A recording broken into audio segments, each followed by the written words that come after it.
कोंडाजी पहिलवान हे नाशिकमधले नावाजलेले पहिलवान समजले जात. त्यांनी मोठमोठ्या पहिलवानांना कुस्तीत धूळ चारली. त्यामुळे त्यांचा एक दबदबा कायम झाला होता. ते लवकर कधीच कोणाची मदत घेत नसत. गर्वाने नाही, तर हिम्मत आणि जिद्दीच्या जोरावर त्यांनी लहानापासून कसरत करून स्वतःच्या कर्तृत्वाचं नाव या शहरात अजरामर केलं. त्यांना एक लहान मुलगी होती आणि तिच्यावर ते जीवापाड प्रेम करत असत. तर झालं असं की एके दिवशी ते रात्री कोणा नातेवाईकांकडे गेलेले होते. आता पूर्वी काही गाड्या वगैरे नव्हत्या आणि पूर्वी ज्या माणसाकडे सायकल असायची तो माणूस श्रीमंत समजला जाई. पण आता एवढे मोठे कोंडाजी पहिलवान, सायकलला त्यांचा भार पेलला गेला नसता, म्हणून ते नातेवाईकांकडे पायी पायी चालत गेले. जेवण वगैरे झाले आणि ते म्हणाले, चला आता निघतो मी. जेमतेम 8 वाजले असतील. आता निघालो तर 10 ते 10:30 पर्यंत घरी पोहोचेन. या हिशोबाने त्यांनी घरी निघायची तयारी केली. नातेवाईक म्हणाले, दादा थांबा, उद्या जावा. रात्र फार झाली आणि रस्ताही खराब आहे. पण त्यांना कोणी अडवू शकले नाही. पहिलवान निघाले. गावाच्या वेशीपासून थोडं लांब एक जंगल आहे. जंगलाच्या जवळ आले. जरा लघुशंका केली आणि चालू लागले. तेवढ्यातच त्यांना मागून आवाज आला, काय वस्ताद, कुठे निघाले? आणि तेवढ्यातच त्यांनी मागे वळून बघितलं तर एक भला मोठा माणूस त्यांच्याजवळ येताना त्यांना दिसला. हा नक्कीच काहीतरी विचित्र प्रकार दिसतोय. त्यांनी विचारले, म्हटले, कोण तुम्ही? तर समोरून आवाज आला, कुस्ती खेळणार काय? जर जिंकलास तर आयुष्यभर तुझी चाकरी करेन. कोंडाजी पहिलवानांना हे आव्हान दिलं गेलं होतं. त्यामुळे ते भडकले आणि लगेचच तयार झाले. दोघांमध्ये चांगली कुस्ती रंगली. पहिलवानाला माहिती नव्हते की आपण ज्या गोष्टीचा सामना करतोय ती मानवीय नाहीये. तरी पण ते लढत राहिले आणि शेवटी त्यांनी त्या खविसाला हरवले. त्यावर खविसाने पहिलवानांना शाबासकी दिली आणि म्हणाला, पठ्या, इथे वाचलास. एका खविसाला हरवणे सोपे नसते. तेव्हा पहिलवानाच्या अंगातून एक शिरशिरी उठली आणि त्यांना कळून चुकले की हा माणूस नसून खवीस आहे. खवीस त्यांना बघून हसला आणि त्याने पहिलवानाला एक अट घातली की जर घरी जाताना किंवा घरात पोहोचायच्या आत कोणत्याही परिस्थितीत त्याने मागे वळून पाहिलं तर त्यांना प्राण गमवावे लागेल. पहिलवान निघाले. कितीही मोठे पहिलवान असले तरी मनात थोडी भीती होतीच. गावात पोहोचले. थोडी भीती कमी झाली. घरापर्यंत गेले. त्यामुळे अजूनही भीती कमी झाली. दरवाजा उघडला आणि त्यांच्या जीवात जीव आला. त्याने घराचा दरवाजा उघडला आणि आत पाय टाकणार तेवढ्यातच त्याला मागून त्याच्या मुलीचा, जिच्यावर तो जीवापाड प्रेम करायचा, तिचा जोरात रडण्याचा आणि हाक मारण्याचा आवाज आला. आणि क्षणाचाही विलंब न करता त्यांनी मागे वळून पाहिले आणि जसा तो पहिलवान मागे वळला, जागीच मुंडकी धडापासून वेगळी होऊन जमिनीवर कोसळली. कारण मुलीच्या आवाजात खविसानेच आवाज दिला होता आणि अट पूर्ण केली नाही म्हणून पहिलवानाला मृत्यू आला. असं म्हणतात, खवीस जेव्हा एखाद्याला झपाटतो त्याआधी तो त्यावर लक्ष ठेवून असतो. तो त्याच्या कुटुंबातील माणसांचे आवाज आत्मसात करतो आणि हाक देताना सुद्धा कुटुंबातील सदस्यांचा आवाज तो काढतो, जेणेकरून आपण मागे वळून पाहावे. जर असा कधी अनुभव आला तर एक सावधगिरी बाळगा की एकतर रात्रीच्या वेळी आवाजाला साथ देऊ नका, मागे वळून पाहू नका. त्यामुळे तो तुमच्या पुढे कधीच येणार नाही जोपर्यंत तुम्ही मागे वळत नाही. आणि जरी अशा शक्तीशी सामना झाला तर सूर्योदयापर्यंत स्वतःला सावरून ठेवा आणि लढत राहा. कारण सूर्योदयाच्या वेळी तो निघून जातो आणि माणसाला आशीर्वाद सुद्धा देतो.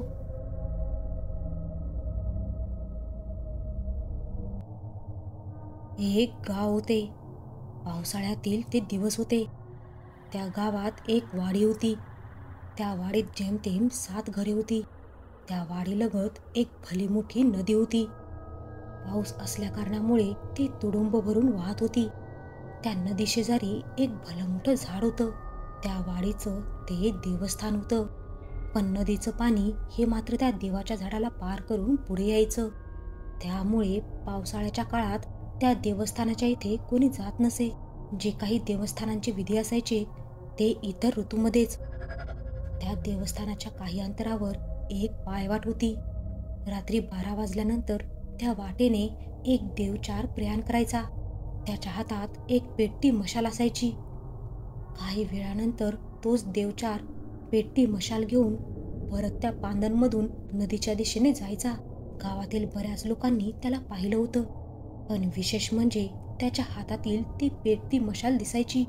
ती पानंद म्हणजे देवचाराची वाट म्हणून घोषित केली होती. त्या देवचाराची ही गोष्ट गेली कित्येक वर्षांपासून संपूर्ण पंचक्रोशीत प्रचलित होती. त्या देवचाराच्या वाटेला सहसा कुणीच जात नव्हते. कारण त्यामागे एक घटना घडली होती. म्हणजे 90च्या दशकातील ती गोष्ट. त्या काळात त्या वाडीत जेमतेम 7 घरं होती. त्यापैकी एका घरामधील एका कुटुंबातील स्त्रीबाबत हा घडलेला प्रसंग होता. ते घर त्या देवचाराच्या वाटेच्या काही अंतरावर होतं. त्या घरातील स्त्रीचं नुकतंच लग्न झालं होतं. म्हणजे साधारण लग्न होऊन 20 ते 22 दिवस उलटले होते. रात्रीचे 12 वाजून गेले होते. बाहेर पाऊस सुरू होता. तिला अचानकच बाथरूम आली होती. त्या काळात आतासारखी बाथरूमची व्यवस्था नव्हती. त्यामुळे बाहेर आडवाटेला जाण्याशिवाय पर्यायच नसायचा. तिने पाण्याची बादली घेऊन ती आता बाहेर पडली. सोबत एक उजेडासाठी दिवा घेतला. ती थेट देवचाराच्या वाटेच्या दिशेला गेली.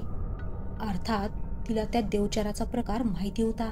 पण तिला या गोष्टीवर फार विश्वास नव्हता. तशी ती निर्धास्त होती.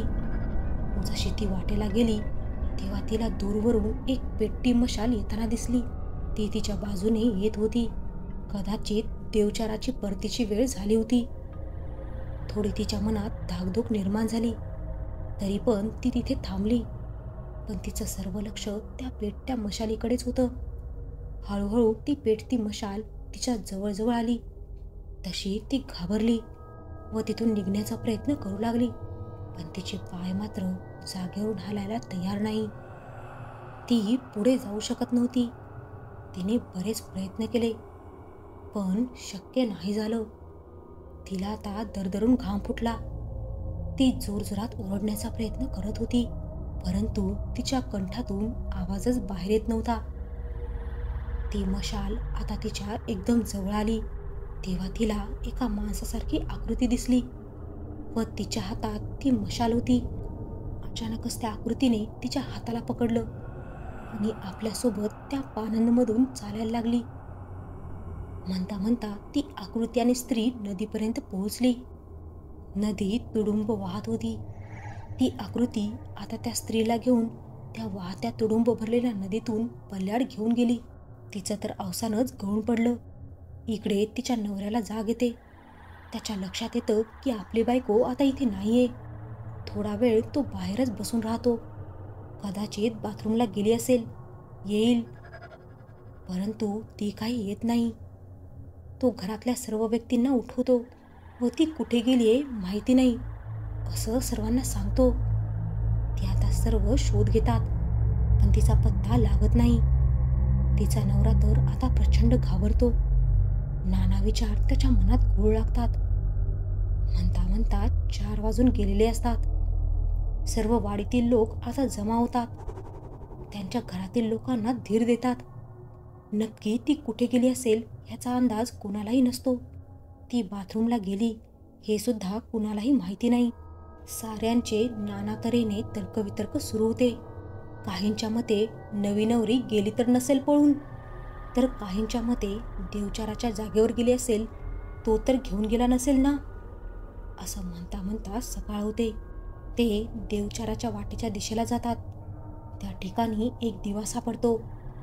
तो आता विझलेला असतो. तिच्या घरातील तो दिवा ओळखतात. व त्यांचा संशय खरा ठरतो.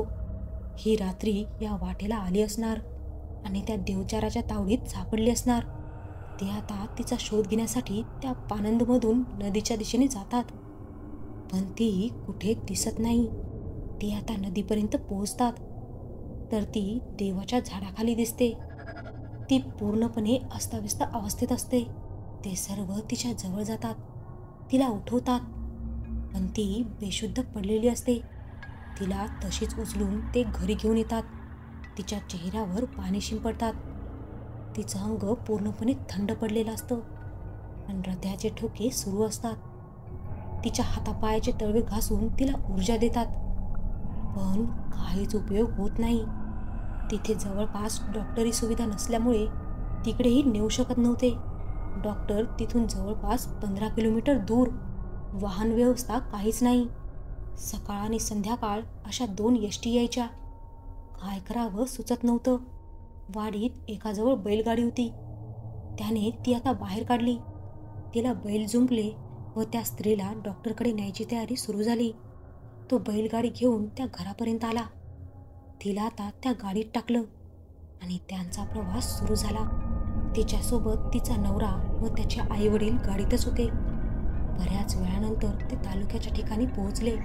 डॉक्टरांना दाखवलं, परंतु डॉक्टरांनी तिला मृत घोषित केलं. क्षणात होत्याचं नव्हतं झालं. तसंच तिला परत घरी आणलं. म्हणता म्हणता ही बातमी सर्व गावात पसरली. मोबाईलचं साधन नव्हतं, त्यामुळे तिच्या नातेवाईकांपर्यंत गावातल्या एका व्यक्तीला पाठवून निरोप पोहोचवला गेला. सर्व गावात शोककळा पसरली. जवळपास रात्र होत आली होती. तिचे नातेवाईक आले होते. सगळा प्रकार ऐकून तेही भयभीत झाले. अखेर रात्री मसणवट्यात नेऊन तिचं दहन केलं. तिचा नवरा तर तिच्या मृत्यूने वेड्यासारखा करत होता. सर्वजण त्याला धीर देत होते. तो त्या देवचाराला शिव्या घालू लागला. काही दिवस उलटतात आणि ते कुटुंब हळूहळू सावरू लागतं. परंतु तिचा नवरा मात्र अजूनही फारसा सावरला नव्हता. तो ना कुणाशी फार बोलायचा, ना कुणाला काही सांगायचा. किंचित जेवायचा. रात्र झोप नसायची. सतत ती त्याच्या स्वप्नात यायची. तिच्या विरहाने तो हतबल झाला. त्याचं मन तिच्याशिवाय जगायला तयार नव्हतं. आत्महत्या हा पर्याय त्याला मात्र दिसत होता. एक दिवस वेळ रात्रीची होती. तो असाच अंथरुणावर पडून होता. त्याच्या डोळ्याला डोळा लागत नव्हता. नाना विचारांचं चक्र त्याच्या डोक्यात सुरू होतं आणि अचानकच ती त्याला समोर दिसली. तसा तो गडबडला, घाबरला. तो ओरडण्याचा प्रयत्न करत होता, परंतु त्याच्या कंठातून आवाज काही निघत नव्हता. घाबरू नकोस, मी तुला काही करणार नाही. फक्त एवढंच सांगायला आले की माझा जीव गेला, पण तुझा जीव घालू नकोस. आत्महत्येचा विचार मनात आणू नकोस आणि देवचाराचा सूड घेण्याचा प्रयत्न करू नकोस, नाहीतर जीव गमावून बसशील. तुझ्या आईवडिलांसाठी जग, दुसऱ्या मुलीशी लग्न कर. हे बघ, मी त्याच्या वाटेत गेले, त्याने मला संपवलं. ती त्याला घडलेली घटना सांगते. एवढं म्हणून ती समोरून अदृश्य होते. तो मात्र आता ओक्साबोक्शी रडू लागतो. किती चांगली होती ती, का गेली मला सोडून? ती काही म्हणू देत, पण मी माघार घेणार नाही. त्या देवचाराला सोडणार नाही. त्याच्याशी मी 2 हात करेन. असं म्हणून तो बाहेर येतो. रात्रीचे 12 वाजून गेलेले असतात. त्याच्या हातात एक दिवा आणि एक काठी असते. तो देवचाराच्या वाटेच्या दिशेने जातो. तसं त्याला असा घुंगरांचा आवाज येतो. ज्या दिशेने आवाज येतो त्या दिशेने तो बघतो, पण तिथे कोणी दिसत नाही. आवाज एकाएकी बंद होतो. अचानकच समोरून देवचाराच्या वाटेने ती पेटती मशाल जाताना दिसते, पण तिचा वेग यावेळी प्रचंड असतो. तो बघता बघता ती नाहीशी होते आणि तो आता परत माघारी घरी येतो व आपल्या खोलीत जाऊन झोपतो. उद्या अगोदरच दबा धरून बसतो, असा तो मनाशी ठाम करतो. दुसरा दिवस उजाडतो. सकाळचे 10 वाजलेले असतात. तो अजूनही निवांतपणे झोपलेला असतो. त्याची आई त्याला जाऊन उठवते. तो उठतो, फ्रेश वगैरे होतो, नाश्ता वगैरे करतो. अजूनही त्याला काही नातेवाईक किंवा गावकरी भेटण्यासाठी येतच असतात. त्याचं सांत्वन करत असतात. काही जण लग्न करण्याचे सल्लेही देतात किंवा त्या देवचाराला कोंबडा दे असेही सांगत असतात. पण ह्याच्या डोक्यात देवचाराचा सूड कसा घेता येईल हेच होतं. म्हणता म्हणता रात्र होते. साधारण रात्रीचे 11 वाजलेले असतात. सर्व गाव आता शांत झोपी गेलेलं असतं. तर हा मात्र अंथरुणावर पडून होता. तो आता बाहेर येतो. सर्व गोष्टींचा अंदाज घेऊन एक पेटता दिवा आणि एका हातात काठी घेऊन देवचाराच्या वाटेच्या इथे दबा धरून बसतो. आणि तेही न भेता. आज त्या देवचाराचा सूड घ्यायचा हे तो मनाशी पक्क ठरवतो. जवळपास 12 वाजून गेलेले असतात. देवचाराची त्या ठिकाणी यायची वेळ झालेली असते. तो नदीच्या वाटेच्या दिशेने डोळ्यात तेल टाकून नजर लावून बसला होता. आजूबाजूला झाडी असल्या कारणामुळे हवेची मंद झुळूक शरीराला झोंबत होती. अधूनमधून रातकिड्यांचं ओरडणं सुरूच होतं. आणि अचानकच समोरून त्याला ती पेटती मशाल येताना दिसली. ती जवळ येता तिच्यावर प्रहार करायचा हेच त्याच्या डोक्यात होतं. ती मशाल त्याच्या जवळ आली तसा तो पुढे सरसावला. त्याला मानवी आकृती दिसली. तिच्या हातात ती मशाल होती. तो काठी उगारणार तेवढ्यातच ती ओरडली, थांब. तसा तो थांबला. आवाज स्त्रीचा होता. त्याला आवाज ओळखीचा वाटला. ती बोलायला लागली, तुला सांगून समजत नाही. माझ्या वाटेतून दूर हो. दुसऱ्या मुलीशी लग्न कर. देवचाराचा सूड घेण्याच्या फंद्यात पडू नको. हळूहळू ती पुढे येते. त्याला तिचा चेहरा दिसतो. ती त्याची बायकोच असते. तो मात्र आता पुरता गोंधळतो. काय बोलावं, काय करावं तेच त्याला सुचत नाही. ती बोलते, विचार नको करूस. नवरा होता म्हणून सोडते.